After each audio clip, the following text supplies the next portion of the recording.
Hihilingi ng House Prosecution Panel sa Senate Impeachment Court oras na makonvene ito na ibasapina ang bank records ni Vice President Sara Duterte.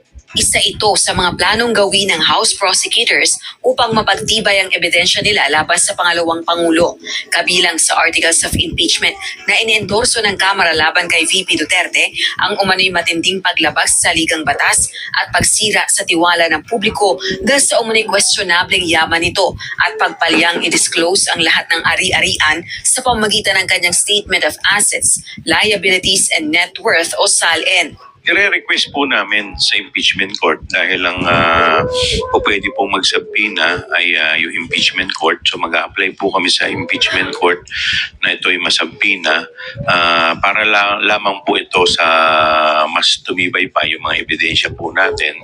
Ito ay dun sa SALN, sa issue po ng SALN.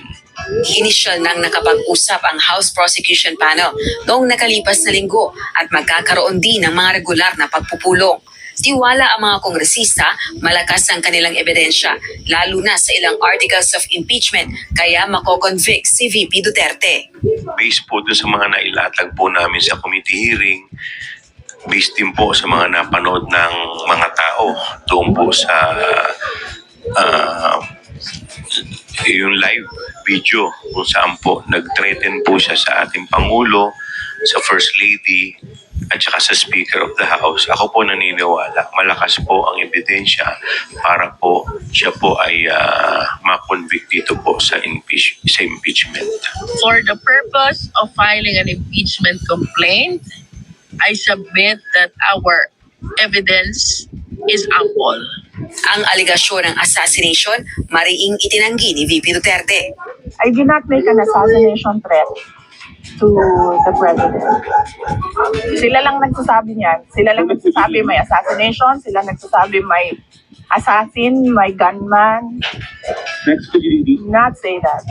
Samantala, naniniwala naman ang ilang tatayong impeachment prosecutors na maaaring ipagpatuloy ng Senado ang pagdinig sa impeachment complaint laban kay Vice President Duterte hanggang sa 20th Congress.